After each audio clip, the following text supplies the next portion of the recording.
Assalamualaikum warahmatullahi wabarakatuh. Innal hamdalillah nahmaduhu wa nasta'inuhu wa nastaghfiruh wa na'udzu billahi min sururi anfusina wa min sayyiati a'malina. Man yahdihillahu fala mudhillalah wa man yudlil fala hadiyalah. Wa ashhadu an la ilaha illallah wahdahu la syarikalah. وأشهد أن محمدا عبده ورسوله اللهم صل وسلم وبارك على محمد صلى الله عليه وعلى آله وأصحابه ومن تبعهم بإحسان إلى يوم الدين أما بعد. Bersyukur kita pada malam yang berbahagia ini, dipertemukan kita di majelis yang mulia ini, di masjid yang kita cintai ini, dalam rangka untuk mempelajari ayat-ayat Allah Tabaraka wa Ta'ala, mempelajari sunnah-sunnah Rasul Sallallahu Alaihi wa ala alihi Wasallam, yang tiada harapan semoga Allah Jalla wa Ala memberikan kita ilmu yang bermanfaat, dimudahkan mengamalkannya dalam kehidupan kita, serta istiqomah di dalamnya, di dalam iman, di dalam amal, hingga datangnya malakul maut menjemput kita. Tak lupa salawat dan salam semoga tetap terlimpah kepada junjungan kita Nabi besar Muhammad sallallahu alaihi wa ala alihi wasallam beserta seluruh keluarga dan keturunan beliau, para sahabat beliau radhiyallahu taala anhum jami'a, dan kepada seluruh pengikutnya yang setia hingga tibanya hari kiamat.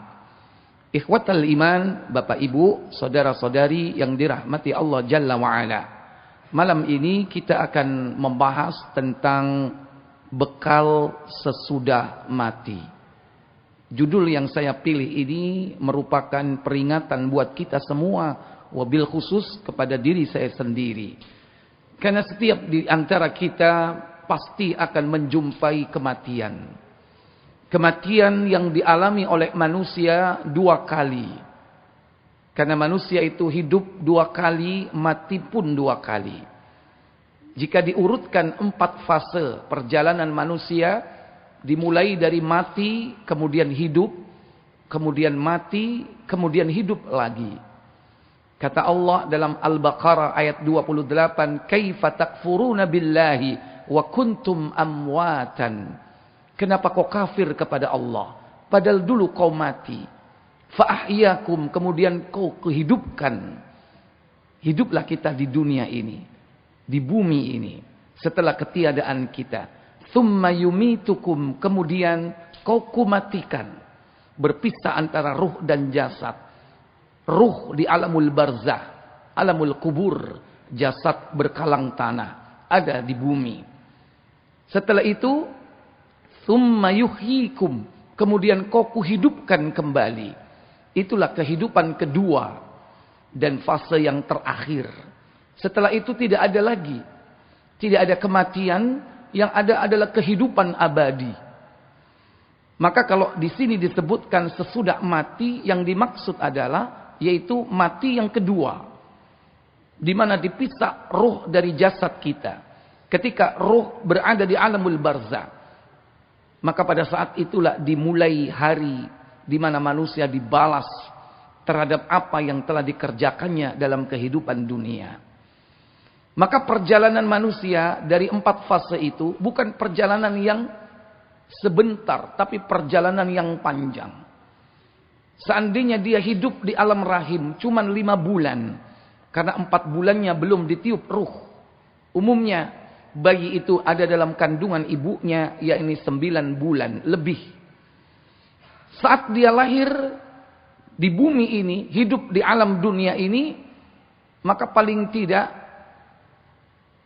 dia akan mengalami masa maksimal 1000 tahun. Itulah umur yang diberikan oleh Allah kepada Adam.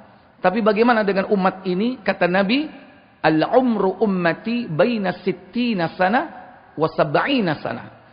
Umur umatku itu antara 60-70 tahun. Waktu yang sangat pendek. Sekalipun lebih panjang dari dia hidup di alam rahim ibunya. 60-70. Nabi kita Muhammad 63. Abu Bakar As-Siddiq 63. Khadijah 65.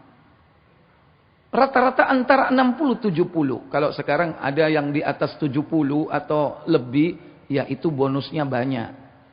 Berarti harus sudah siap-siap. Saya tidak nakut-nakuti ya. Tapi nggak mesti. Yang tua berangkat dulu. Kadang yang muda mendahului. Betul nggak? Iya. Malah sing tua kadang tinteni kak budal-budal. Ya itulah misteri tentang usia. Tapi Nabi sudah menyebutkan antara berapa sampai berapa.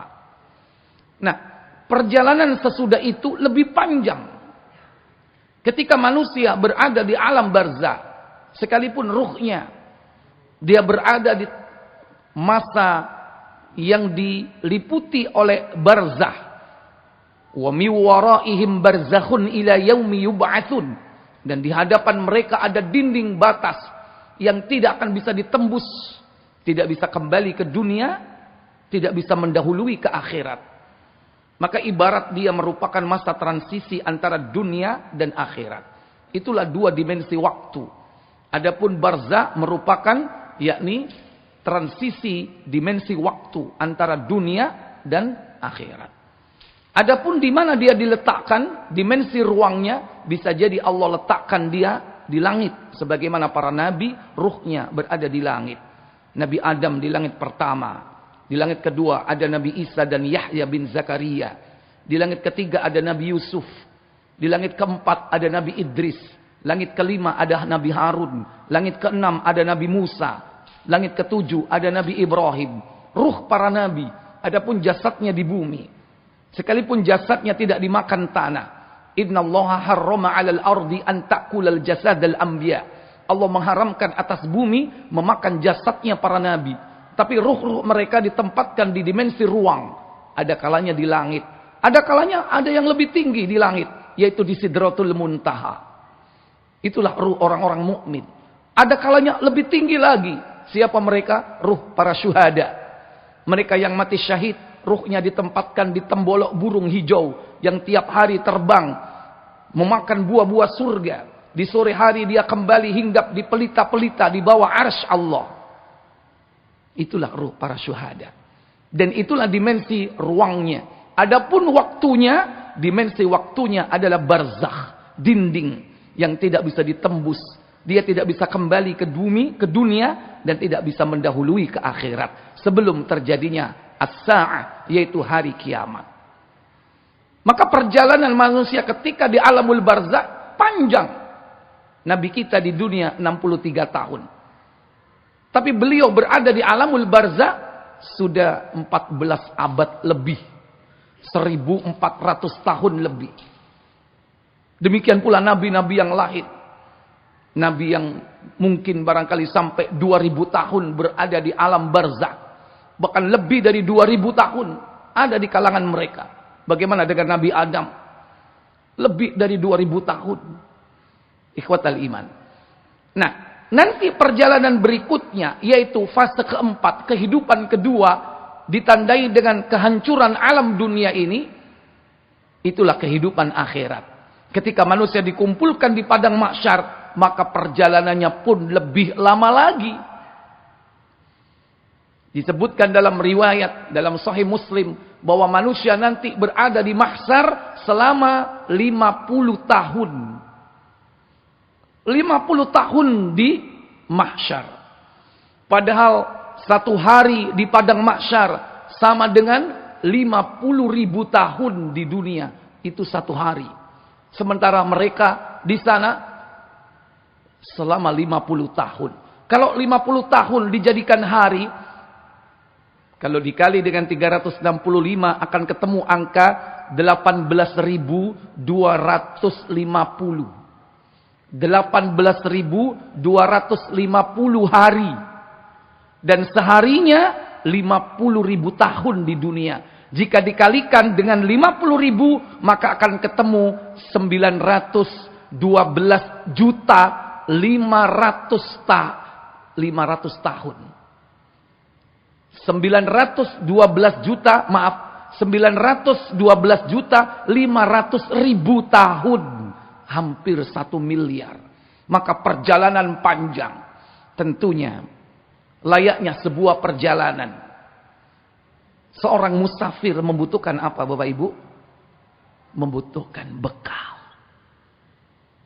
Maka Nabi SAW beliau berpesan kepada kita dalam sebuah riwayat dari sahabat Abdullah bin Umar radhiyallahu taala an.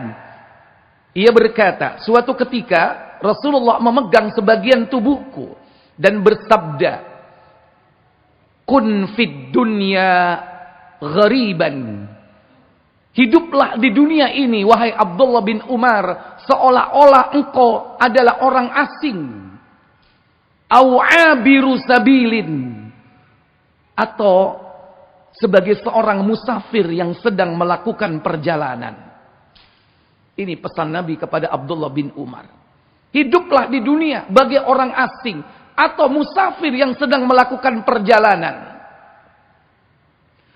Wa udda nafsaka fi ahlil kubur, kata Nabi SAW.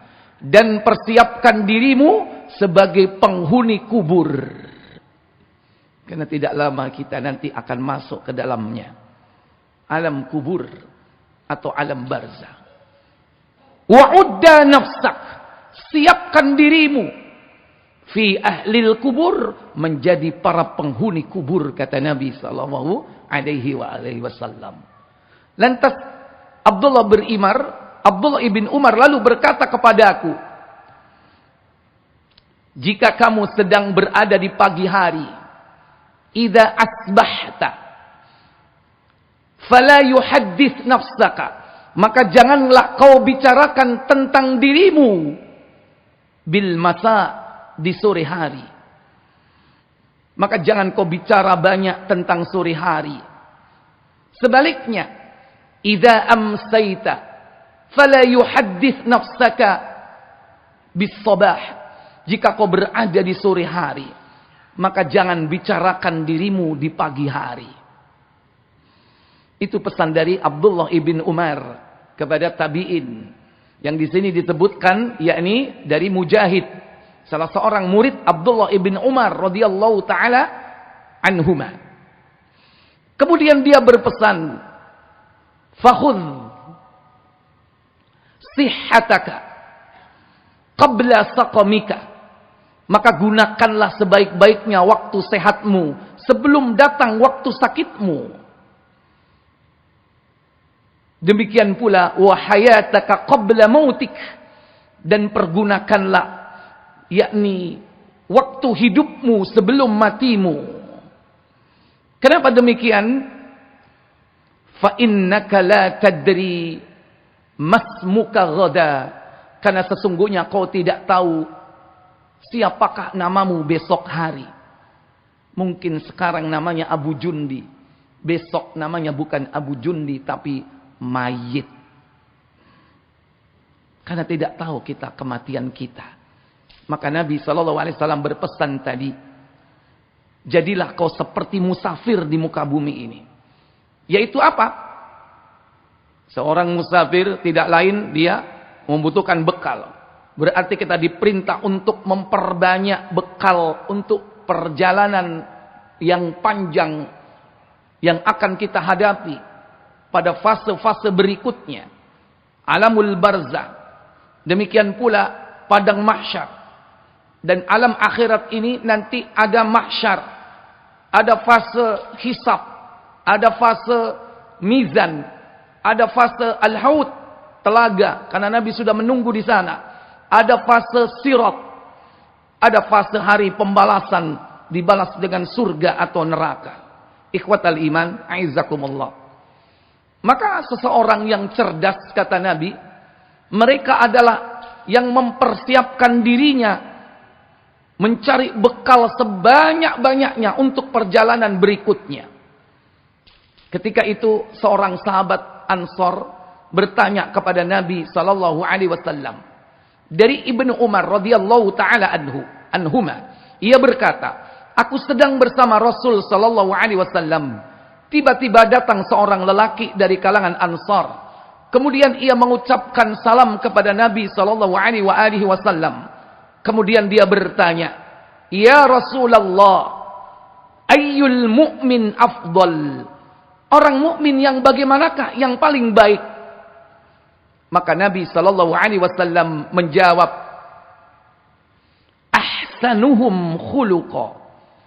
Seorang mukmin yang paling baik adalah yang paling baik akhlaknya di antara kalian.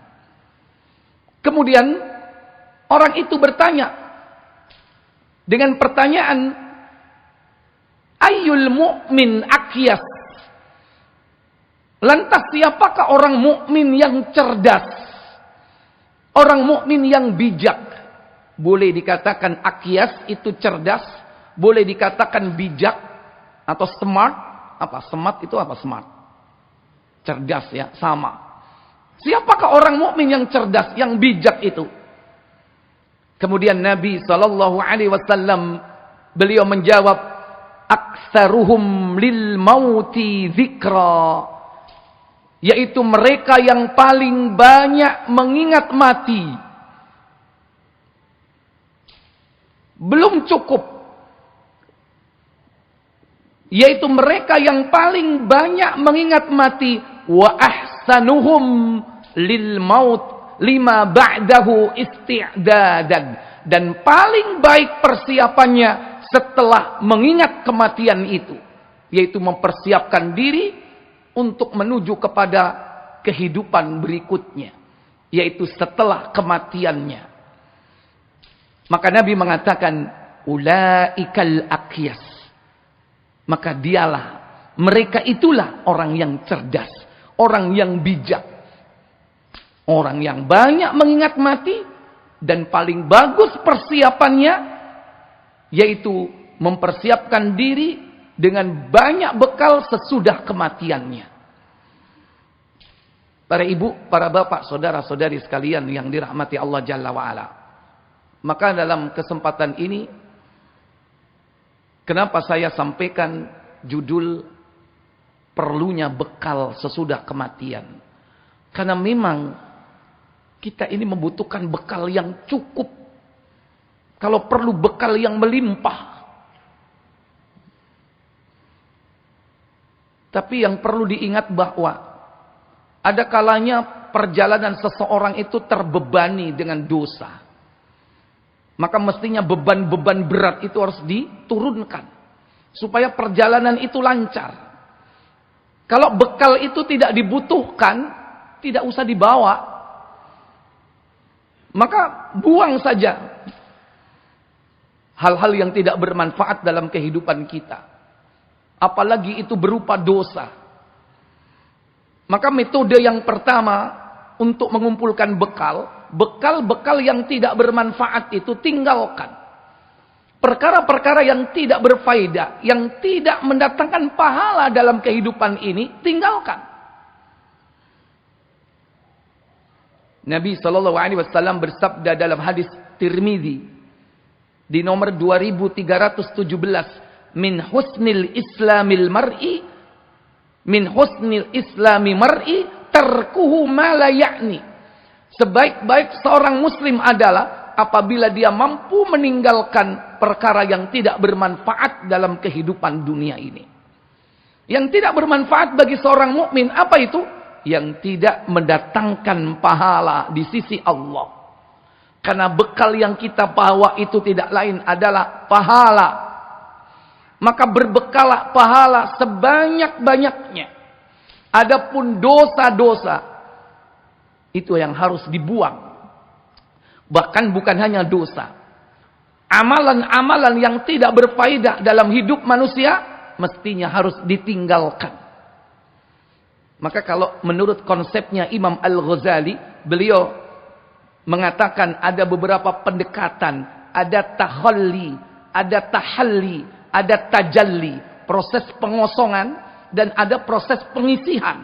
Dikosongkan dari yang kotor, segala macam dosa, kesalahan-kesalahan manusia. Setelah bersih, baru diisi dengan bekal. Dihiasi manusia itu dengan amal saleh. Maka bekal yang terbaik tidak ada kecuali yaitu ketakwaan kepada Allah Jalla wa'ala. Karena itulah perintah agar kita berbekal. Dan bekal yang baik adalah takwa. Allah Jalla Jalaluh berfirman dalam surah Al-Baqarah pada ayat 197. Al-Hajju ashhurum ma'lumat. فَمَنْ فَرَضَ فِيهِنَّ الْحَجَّ فَلَا رَفَثَ وَلَا فُسُوقَ وَلَا جِدَالَ فِي الْحَجِّ وَمَا تَفْعَلُوا مِنْ خَيْرٍ يَعْلَمْهُ اللَّهُ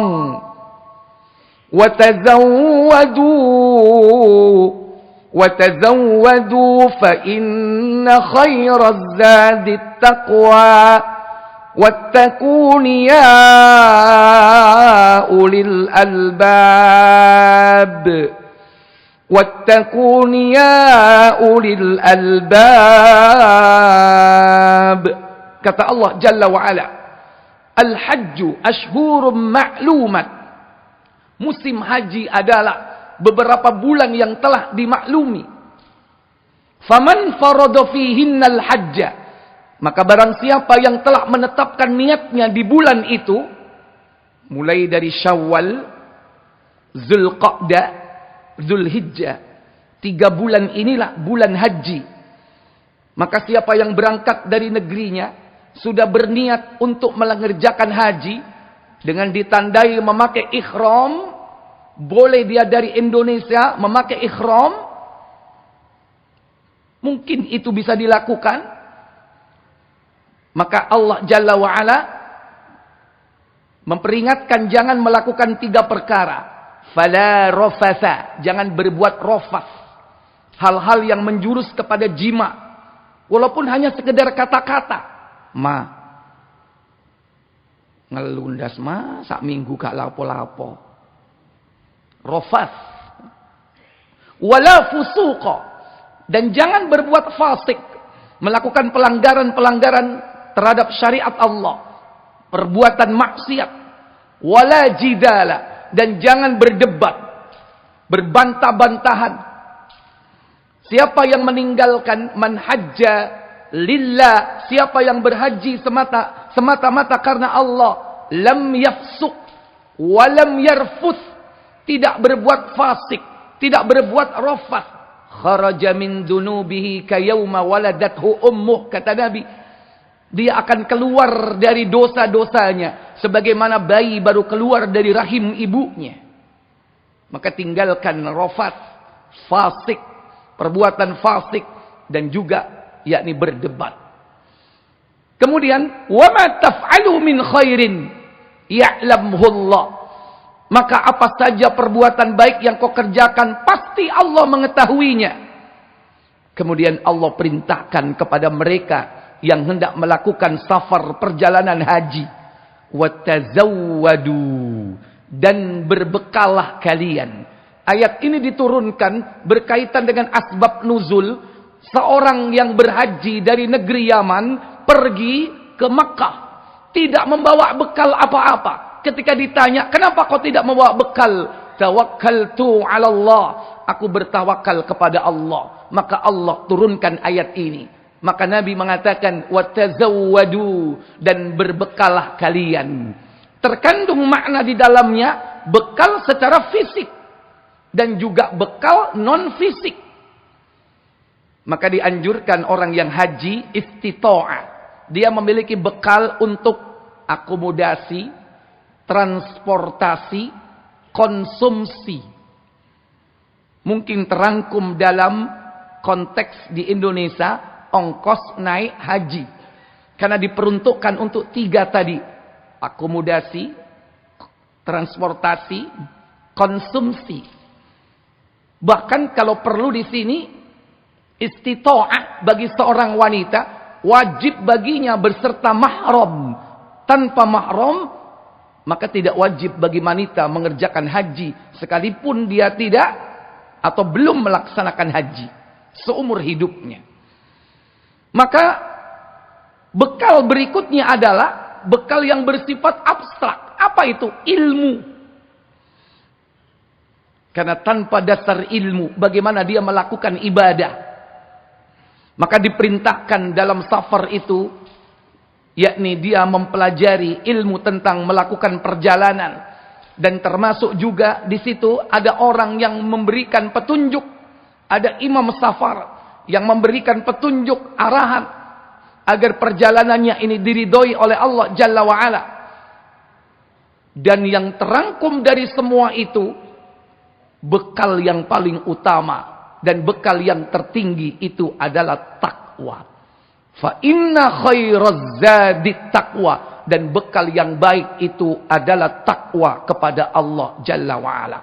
Kalau perjalanan fisik saja, pergi ke Mekah untuk melaksanakan haji dan umroh, diperintah dengan bekal takwa, bagaimana manusia melakukan perjalanan panjangnya menuju kepada Allah? Padahal haji cuma berapa hari, Pak? Berapa hari Pak haji, Pak? 40 hari untuk reguler. Yang plus nggak sampai 40 hari. Mungkin 25 hari. Mungkin 15 hari. Atau mungkin mengambil pokoknya. Cuma 1 pekan saja. Mulai dari hari Tarwiyah sampai Nafar Tsani. Tanggal berapa? 8, 9, 10, 11, 12, 13. Cuma 6 hari, hanya sepekan. Plus dengan perjalanannya sehari atau 2 hari, pergi dan pulang. Mungkin hanya 8 hari.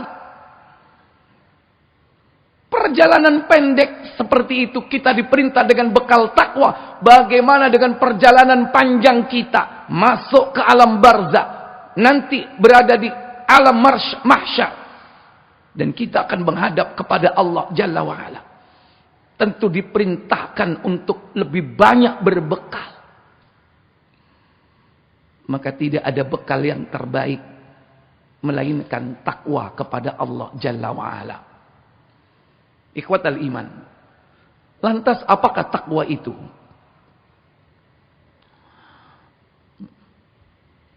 Baik. Dalam sebuah riwayat, Abdullah bin Abu Ziyad menceritakan kepada kami, Sayyar menceritakan kepada kami, Ja'far bin Sulaiman menceritakan kepada kami dari Sabit, dari Anas. Ia berkata, seorang lelaki menghadap Nabi SAW dan berkata, "Ya Rasulullah, inni uridu safaron." Aku hendak bepergian, wahai Rasul. Zawiduni, berilah aku bekal. Lantas Nabi SAW mengatakan, zawadakallahu bittaqwa. Semoga Allah membekalimu dengan takwa. Mungkin kalau bapak minta bekal itu biasanya jaluk disangoni apa, Pak? Pak, aku arep budal iki rek, sangonono. Kira-kira minta apa itu? Fulus, jaluk duit. Sahabat minta kepada Nabi bekal dalam perjalanan. Apa kira-kira sahabat ini minta duit kepada Nabi? Hah? Apalah artinya minta duit kepada Nabi? Salah alamat. Jangan minta duit kepada Nabi. Kalau minta duit kepada sahabat Nabi yang kaya raya, minta sama Abdurrahman bin Auf, minta mungkin kepada Utsman bin Affan. Jangan minta kepada Nabi. Tentu sahabat ini minta diberikan bekal, bukan bekal duit. Kalau bapak minta sangu duit. Sahabat ini minta dibekali oleh Nabi. Zawiduni ya Rasul, bekali aku. Maka Nabi mengatakan dengan kalimat doa, zawadakallahu bittaqwa. Semoga Allah membekalimu dengan takwa. Dan yang membekali itu adalah Allah Jalla wa'ala. Ternyata dia minta lagi yang kedua. Zidni ya Rasul, tambahkan lagi. Maka Nabi mengatakan, wa ghafarallahu lak. Semoga Allah mengampuni dosa-dosamu. Zidni ya Rasul, minta lagi tambahan. Atau mungkin dikira duit itu gak dikei. Ternyata yang dibekalkan kepada orang ini semuanya doa. Doa takwa. Doa agar diampuni oleh Allah. Dan ketika dia minta yang ketiga, zidni ya Rasul, tambahkan lagi wahai Rasul. Maka Nabi mendoakan, yassarallahu lak. Semoga Allah memudahkan engkau bil khair, melakukan kebaikan ainama kunta, di mana saja kau berada. Semoga Allah memudahkan kau melakukan kebaikan-kebaikan. Maka Nabi pertama kali memberikan bekal, yaitu apa? Doa agar Allah membekalinya dengan takwa. Karena tidak ada bekal yang paling utama kecuali takwa. Dan kalimat ini Bapak Ibu sudah masuk ke dalam khasanah kata-kata di negeri kita. Walaupun asalnya kata-kata takwa ini dari bahasa Arab. Takwa dari kata wiqayah, yang artinya secara bahasa takwa itu ja'ala wiqayatan bainahu wa baina ma yukhafahu, yaitu menjadikan sesuatu penghalang antara dirinya dengan sesuatu yang ditakuti. Kalau kita takut kepada neraka, maka kita menjadikan penghalang antara diri kita dengan api neraka itu. Itulah al-wiqayah. Dan itulah takwa. Maka para ulama banyak mendefinisikan apa makna daripada takwa itu. Negeri kita mengenal kata takwa, tapi belum memiliki definisi yang jelas tentang takwa. Dulu kan kita pernah ditatar dengan P4. Itu zaman saya masih menangi ya, P4. Percaya dan takwa kepada Tuhan yang Maha Esa. Itu disuruh ngapalkan itu. Butir-butir P4 dulu. Bahkan ada cerdas cermatnya dulu. Sekarang masih enggak ya? Enggak ada kan? Pedoman, penghayatan, pengamalan, Pancasila. Kalau enggak lulus itu, wah. Mungkin seorang pegawai enggak akan masuk promosi atau dinaikkan jabatannya. Wallahu a'lam. Itu zaman dulu yang pernah saya kenal. Kata-kata takwa masuk dalam kata-kata kita. Tetapi bagaimana makna takwa itu yang sebenarnya? Pertama, seorang sahabat agung yang bernama Abdullah ibn Mas'ud mendefinisikan kata takwa. Menurut beliau, takwa itu adalah ayyuta'allah wa la yuqsa. Allah itu ditaati, tidak didurhakai. Wa ayyushkara wa la yukfar. Allah itu disyukuri nikmat-nikmatnya, tidak diingkari atau dikufuri. Dan yang ketiga, wa ayyuzkara wa la yunsa. Dan Allah itu senantiasa kau ingat selalu, tidak kau lupakan. Ini menurut Abdullah bin Mas'ud. Takwa itu taat, tidak maksiat. Syukur, tidak kufur. Ingat, tidak lupa. Allah ditaati, tidak didurhakai. Allah disyukuri, tidak dikufuri. Allah diingat, tidak dilupakan. Ini menurut Abdullah bin Mas'ud radhiyallahu ta'ala an. Tapi umumnya para ulama dalam kitab-kitab mereka mendefinisikan takwa itu secara umum, yaitu mengerjakan perintah Allah, meninggalkan larangan Allah. Ini yang banyak kita jumpai dalam kitab-kitab para ulama. Bahwa takwa itu adalah imtithalul awamiri wajtinabun nawahi.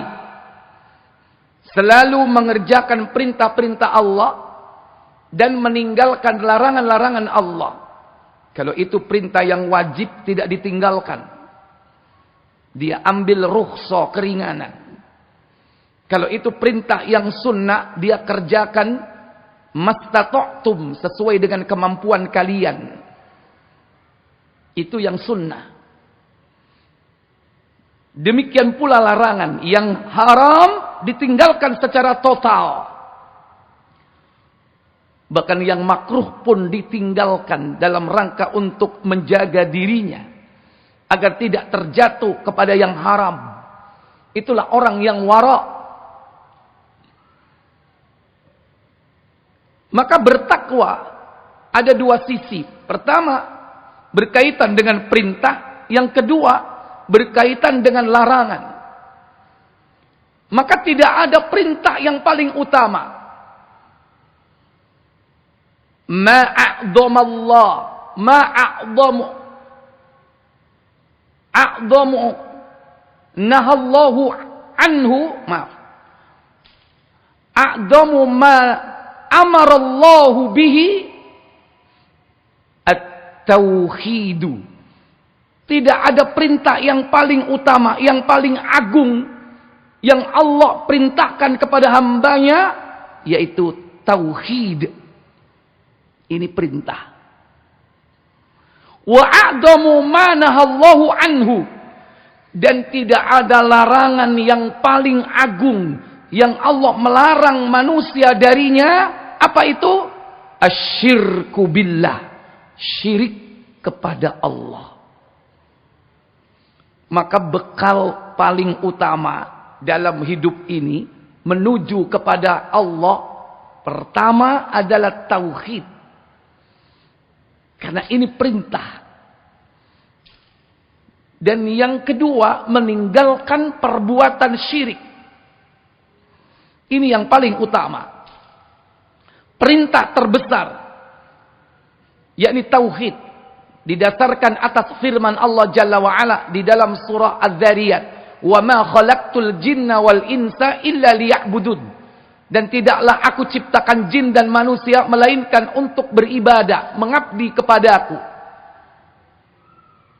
Apa maksud ya'budun di situ? Para mufassir menjelaskan makna ya'budun di situ adalah yuwahhiduni, yaitu hendaklah kalian mentauhidkan aku. Itulah tauhid. Ifradullah bil ibadah. Mengesahkan Allah di dalam mengabdi kepadanya. Wa ma umiru illa liya'budullaha mukhlishina lahuddin. Padahal tidaklah mereka diperintah melainkan agar mereka mengabdi kepada Allah dengan memurnikan ketaatan kepadanya di dalam menjalankan din agama. Dalam ayat yang lain, bahwa seluruh para nabi itu, Bapak Ibu, mereka diutus kepada umatnya masing-masing, yakni mengajak manusia itu mentauhidkan Allah dan meninggalkan syirik. Dalam surah An-Nahl ayat yang ke-36. Kata Allah, "Walaqad ba'atsna fi kulli ummatin rasulan an i'budullaha wajtanibut taghut." Dan sesungguhnya kami telah mengutus rasul pada setiap umat di mana mereka semua menyerukan an i'budullaha, sembahlah Allah, wajtanibut taghut, dan jauhilah tagut. Jangan kau berbuat syirik. Demikian pula dalam ayat yang lain, perintah yang paling agung adalah tauhid. Dan sekaligus pada saat yang sama, tinggalkan segala macam syirik. Dalam surah Al-Isra ayat yang ke-23. Wa qada rabbuka alla ta'budu illa iyyah. Dan Rabbmu memerintahkan supaya kamu jangan menyembah selain Allah, selain dari Dia. Larangan untuk berbuat syirik. Bahkan dalam ayat yang lain, larangan syirik digabung setelah perintah tauhid. Dalam surah An-Nisa ayat 36. Allah Jalla Jalaluhu berfirman, wa'budullaha wa la tusyriku bihi syai'a. Sembahlah Allah dan jangan kau mempersekutukannya dengan sesuatu apapun. Inilah yang paling mendasar dari takwa. Dan inilah bekal yang paling utama. Kalau pengen selamat di akhirat, dimasukkan ke dalam surga, tauhidkan Allah, jangan berbuat syirik.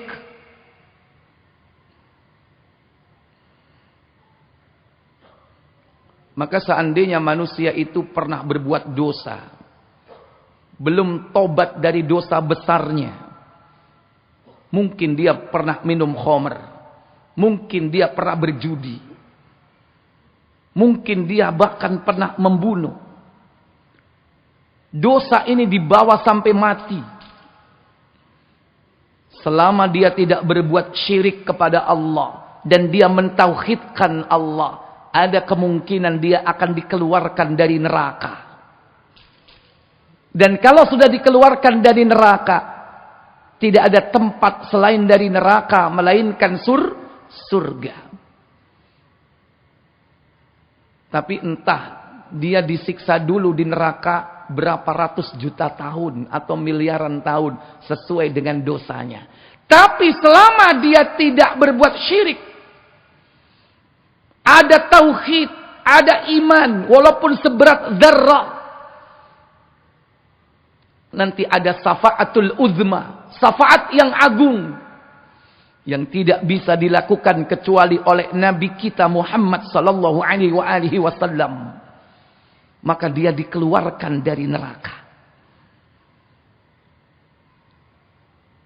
Itulah makna firman Allah Jalla wa Ala, innallaha la yaghfiru ay yushraka bih.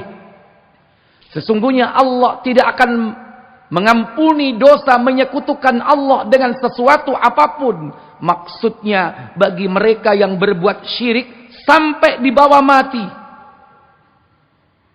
Wa yaghfiru ma duna dzalika liman yasha. Tetapi Allah mengampuni dosa-dosa selain syirik. Artinya siapa saja yang melakukan dosa-dosa besar sampai dibawa mati belum bertobat, ada kemungkinan diampuni oleh Allah Jalla wa Ala setelah dia disiksa di dalam neraka. Wis gosong. Makanya ketika keluar sudah gosong semua. Diperintah mandi di Nahrul Hayat, sungai kehidupan. Tumbuhlah lagi jasadnya.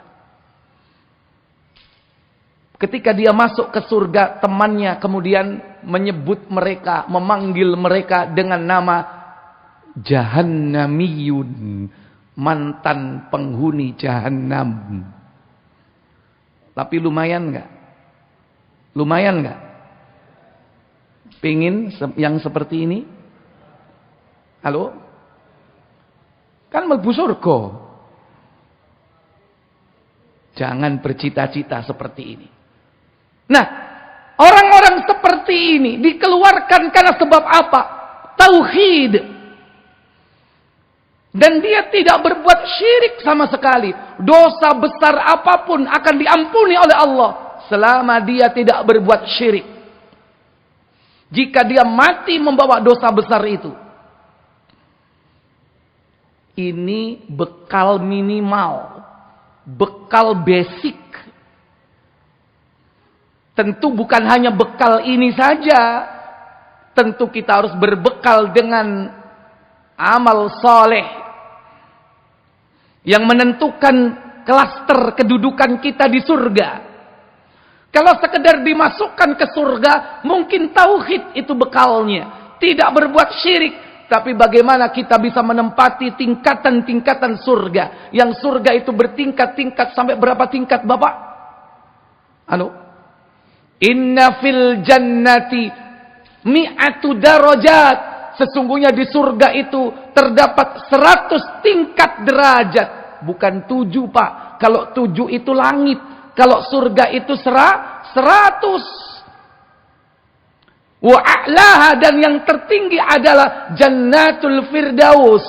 Dan tingkatan-tingkatan itu ditentukan melalui amal soleh kita. Jadi kalau sekedar pengen masuk surga, tauhid. Tapi untuk menempati tingkatan di surga, berbekalah dengan amal soleh. Kalau pengen yang tertinggi Firdaus, baca itu dalam surah Al-Mu'minun.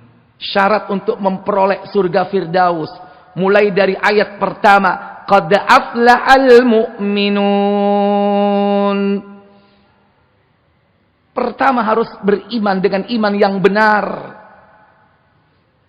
Alladzina hum fi salatihim khashi'un. Yaitu orang yang khusyuk di dalam salatnya. Syarat yang kedua aja ini gak melebu. Sembayang eling dagangan. Sembayang eling bojo. Apa meneh sing durung duwe bojo, eling apa?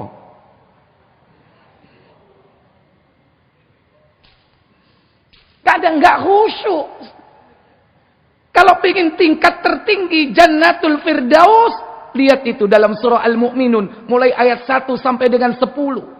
Khusyuk salatnya, meninggalkan hal-hal yang tidak bermanfaat. Walladzina hum 'anil lagwi mu'ridun. Tinggalkan yang enggak bermanfaat. Walaupun itu perbuatan-perbuatan mubah, boleh. Enggak ada larangan delok bal-balan, sapa ngelarang. Tapi kalau tidak mendatangkan pahala, kalau pengen Al-Firdaus, tinggalkan.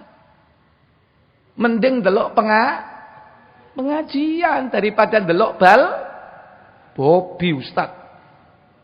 Jagoku iki MU Ustaz. Ngopo MU? Enggak ada manfaat. Walaupun tidak dilarang. Karena tidak mendatangkan pahala di sisi Allah Jalla wa'ala. Karena bekal kita itu cari pahala sebanyak-banyaknya. Mending sampean nang santri-santri ni namira. Lapo? Murojaah. Mas, aku deloken apalanku. An-Nazi'at. Sampean delok yo, be akeh keliru nih. Itu lebih berpahala daripada pinggir kali nggo walesan, ya kan? Lapo? Lah iya, yang wis nyambut gawe, wis oleh bayaran benulan. Lah kok sik golek iwak gawe apa? Kecuali memang profesimu golek iwak alias nelayan nang pasiran kono. Lho iki nyambut gawe. Hari libur nang pinggir kali. Lho, apa ngono lho. Kalau pengen tingkat tertinggi, klaster-klaster di surga, caranya beramal soleh. Maka jangan hanya berdoa minta Firdaus. Perhatikan dalam ayat tersebut syarat-syaratnya. Walladzina hum lizzakati fa'ilun. Zakat ojo lali, tapi nunggu sampai nisab. Nah, yang keempat ini hati-hati. Walladzina hum li furujihim hafizun. Menjaga kemaluan. Gurung wayahe sentolop dipadangno. Seawan yo dipadangno.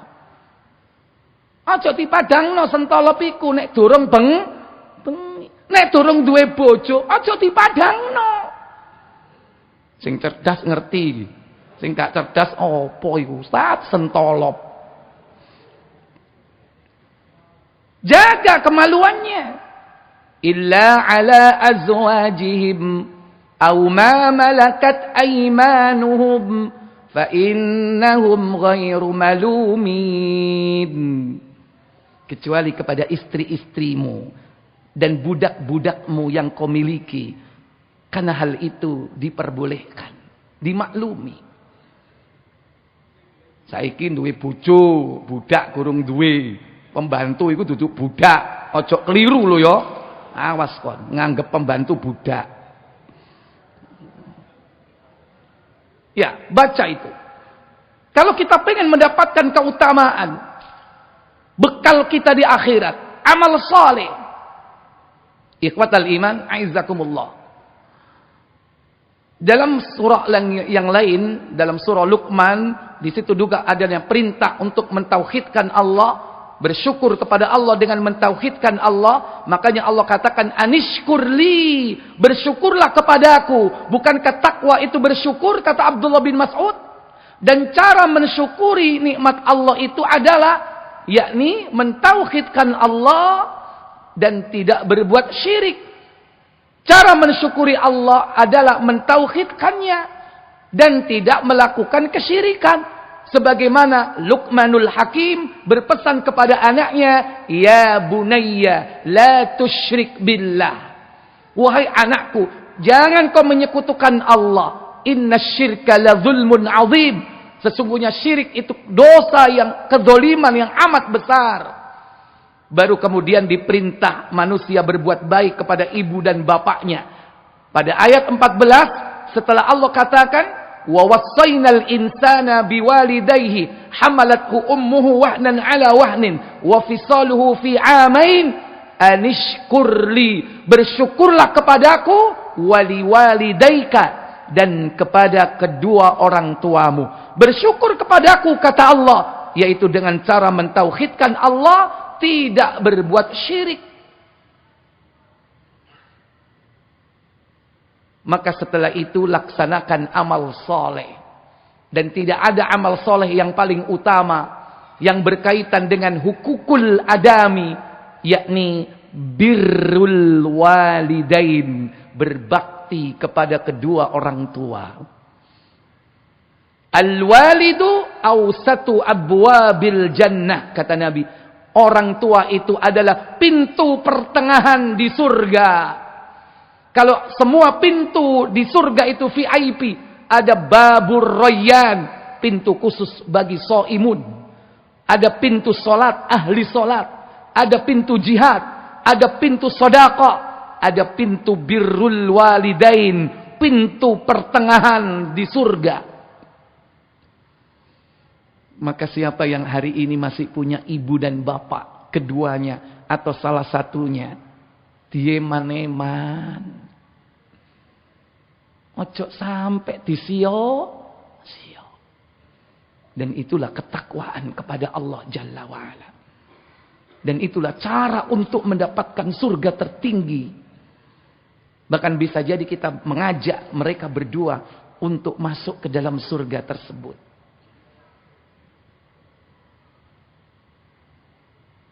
Kurang pirang menit, Pak. Loh, kurang petang menit. Baik. Bapak Ibu, saudara sekalian, secara singkat bahwa takwa itu memiliki aspek. Ada 3 aspek ruang lingkup dari takwa itu. Yang pertama, intinya adalah pada hati. Kemudian terrefleksi kepada lisannya dan tercermin tampak dari amal perbuatan anggota tubuhnya. Muara dan pusat dari ketakwaan itu bersumber dari hati manusia. Dalam sebuah hadis riwayat Abu Hurairah di dalam Sahih Muslim, Nabi SAW bersabda, "Al-muslimu akhul muslim." Seorang muslim itu adalah saudara muslim yang lain. Oleh karena itu, fala yadlimuhu, jangan kau mendoliminya. Fala tadlimuhu, jangan kau mendoliminya. Yang kedua, wala yahzulhu, jangan membiarkan dia terdolimi. Yang ketiga, wala yahkiruhu, dan jangan kau menghinanya. Enggak boleh menghina saudara muslim. Mentang-mentang dia putih, koncone ireng, diceluk, celeng. Enggak boleh. Koncone diceluk, neng, boneng. Koncone diceluk, brot. Enggak boleh. La yahkiruhu, jangan kau mencela, menghinanya. Lantas Nabi mengatakan, at-taqwa hahuna. Beliau mengisyaratkan ke dadanya sebanyak 3 kali. At-taqwa hahuna. Takwa itu letaknya di sini, kata Nabi. Maksudnya di dada. Apa di dada itu? Kalau qalbun itu jantung. Tapi yang dimaksud hati di sini, hati nurani. Yang Al-Quran menyebutnya fuad. Fuad. Karena itulah yang akan ditanya oleh Allah. Inna sam'a, sesungguhnya pendengaran. Wal basar, penglihatan. Wal fuada, dan hati nurani. Kullu ulaika kana anhu mas'ula. Semua itu akan ditanya oleh Allah Jalla wa'ala.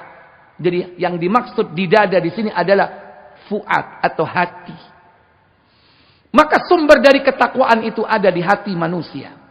Disitulah letaknya keimanan. Maka hendaklah seorang mukmin memiliki keimanan yang benar kepada Allah Jalla wa'ala. Demikian pula aspek kedua, lisan. Nabi SAW pernah bersabda dari sahabat Sahal bin Sa'ad. Beliau katakan, man takaffalli, barang siapa yang dapat menjamin untukku, baina lahyaihi wa baina rijlaihi, menjamin untukku, dia mampu menjaga antara 2 rambutnya, yaitu antara brengos dan jenggot. Apa itu? Lisannya. Baina lahyaihi wa baina rijlaihi, dan juga antara kedua kakinya, yaitu kemaluannya. Maka Nabi SAW mengatakan, atakaffallahu bil jannah, maka aku jamin baginya, pasti dia akan mendapatkan surga. Makanya hati-hati dengan lisan. Pernah Mu'ad bin Jabal itu bertanya, apakah orang itu bisa binasa hanya karena akibat lisannya? Sampai Nabi mengatakan kepada Mu'ad, sakilat ha ummuk. Semoga kau kehilangan, semoga ibumu kehilangan dirimu. Artinya celaka kau wahai Mu'ad. Bahkan Nabi kemudian mengatakan bahwa banyak orang nanti dicampakkan oleh Allah ke neraka. Karena sebab apa? Karena sebab hasaidu, yakni karena sebab lisannya yang tidak terpelihara, terjaga. Dia bisa berbuat syirik, dia bisa berbuat kufur, dia bisa berbuat dosa besar. Syirik, dia berdoa meminta kepada selain Allah. Dia bisa melakukan kekufuran. Contoh, menghina agama Allah. Itu kekufuran. Mengatakan bahwa Allah itu makhluk. Itu kekufuran. Allah itu bukan orang Arab. Allah itu orang atau bukan? Allah itu orang apa bukan? Dia bukan makhluk. Dia itu Khalik, pencipta, bukan makhluk, bukan orang. Itu kufur secara tidak sengaja atau memang disengaja. Hati-hati. Sangat mungkin itu dilakukan. Karena siapapun pasti dalam hidupnya ini akan diusahakan oleh setan tergelincir lisannya. Maka berhati-hatilah. Banyak orang kufur tanpa sengaja. Atau mungkin karena disengaja. Wal'iyadu billah. Lisannya. Kemudian aspek anggota tubuh tampak dalam amal perbuatannya. Allah tidak melihat kepada rupa dan harta. Rupa harta kita. Dalam sebuah hadis riwayat Abu Hurairah. Dalam Sahih Muslim. Nabi bersabda, innallaha la yanduru ila suwarikum wa amwalikum. Sesungguhnya Allah tidak melihat rupa dan hartamu. Walakin akan tetapi yanduru ila kulubikum wa a'malikum. Allah itu melihat kepada hati dan amal perbuatan yang kau lakukan. Maka bersumber dari hati, tampak pada anggota tubuhnya, tampak pada lisannya, tampak kepada tangannya, matanya, kakinya. Sehingga orang yang bertakwa itu tergabung antara 4 hal dalam dirinya. Pertama, konsep keimanan ada di hati. Kedua, konsep sosial ada di amal perbuatan. Ketiga, konsep ubudiyah sebagai bentuk wujud penghambaan kepada Allah. Dan yang keempat, konsep karakter yang melekat pada sifat-sifat orang mukmin. 4 ini dirangkum oleh Allah dalam surah Al-Baqarah ayat 177. Allah katakan, "Laisal birra an tuwallu wujuhakum qibalal masyriqi wal maghrib." Kebajikan itu bukan dengan menghadapkan wajah, yakni ke arah timur ataupun ke barat. Walakinnal birra, akan tetapi kebajikan itu adalah man amana billahi wal yaumil akhir wa malaikatihi wa kutubihi wan nabiyyin. Inilah konsep keimanan. Berarti letaknya di hati. Maka imannya harus benar. Memahami rububiyah Allah, uluhiyah Allah, asma dan sifat-sifat Allah dengan benar. Baik sifat dzatiyah atau sifat af'aliyah. Hati-hati terhadap konsep pertama ini. Banyak orang jatuh di konsep keimanan. Maka pelajarilah tentang Allah, tentang Rasulnya, tentang malaikatnya. Bagaimana sifat-sifat mereka. Karena itu merupakan basic dasarnya.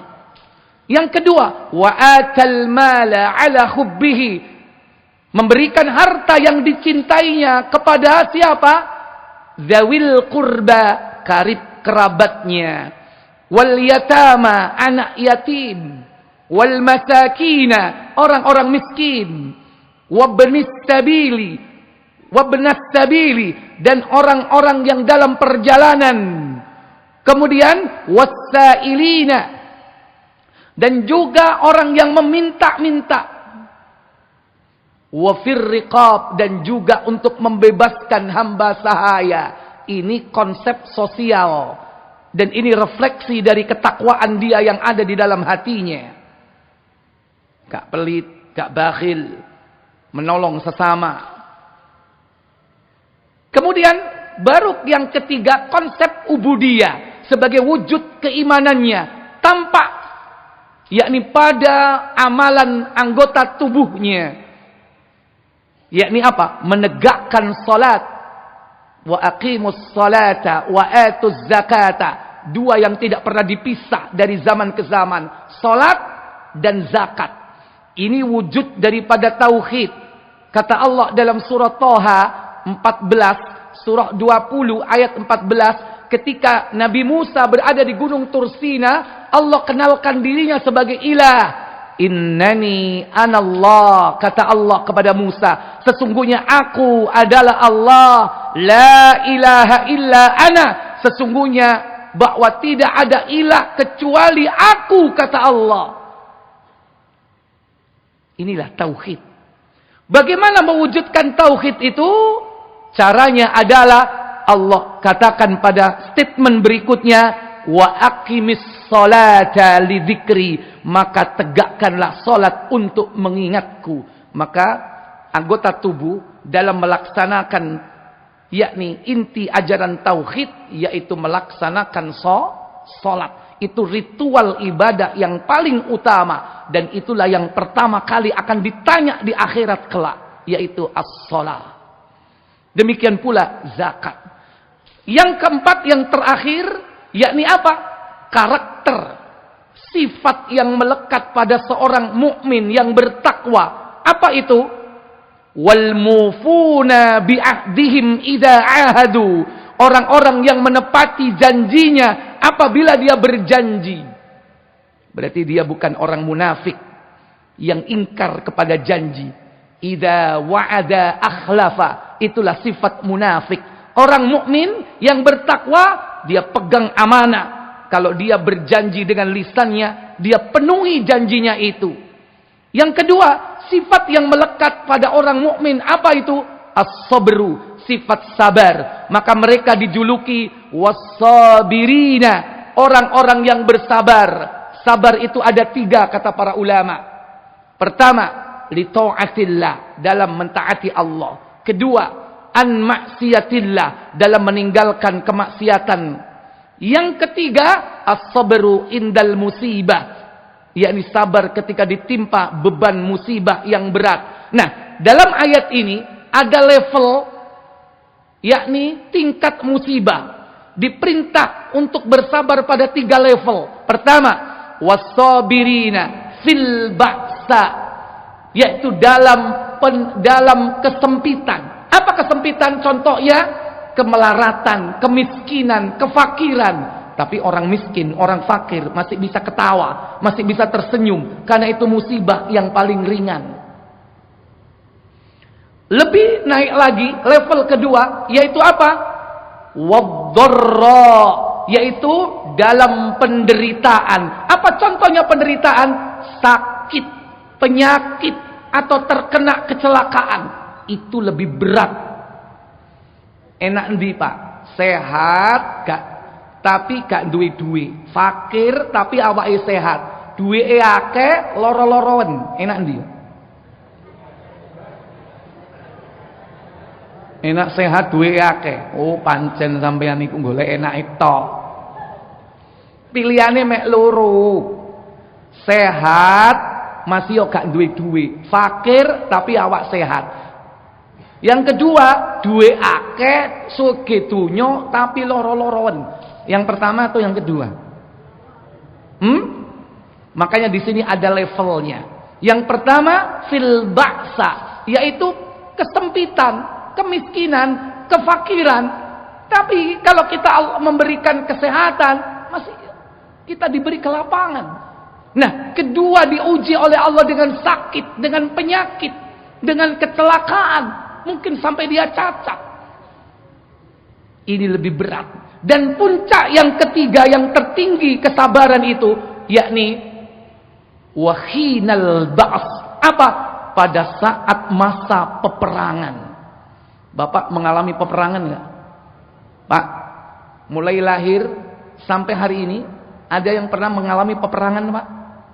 Berarti ujian bapak-bapak kita yang dulu pada saat revolusi fisik, ketika dijajah Belanda, ketika dijajah oleh Jepang, itu lebih berat keadaannya daripada kita sekarang. Tapi tetap kita diperintah untuk bersabar. Kalau seandainya suatu saat kita menghadapi peperangan, wahinal ba'ats, kata Allah Jalla wa Ala, ulaik, mereka itulah adalah orang-orang yang benar imannya. Ulaika humus shadaqu, mereka adalah orang-orang yang benar imannya.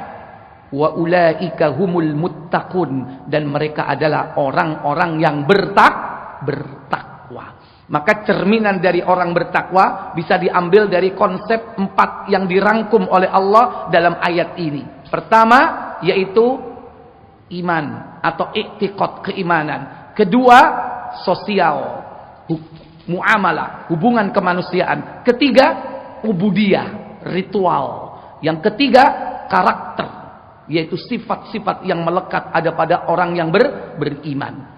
Maka apabila kita sempurna bisa melakukan semua itu, semoga Allah Tabaraka wa Ta'ala memberikan kita kebahagiaan kelak di akhirat. Sebagaimana doa-doa yang kita panjatkan, yakni Rabbana atina fid dunya hasanah wa fil akhirati hasanah wa qina adzabannar. Semoga Allah Tabaraka wa Ta'ala memudahkan kita untuk mengamalkannya dalam kehidupan kita sehari-hari. Dan semoga Allah memberikan kita istiqomah sampai datangnya kematian menjemput kita. Wa akhiru da'wana walhamdulillahi rabbil alamin. Subhanakallahumma wa bihamdik, asyhadu an la ilaha illa anta, astaghfiruka wa atubu ilaik. Wassalamu alaikum warahmatullahi wabarakatuh.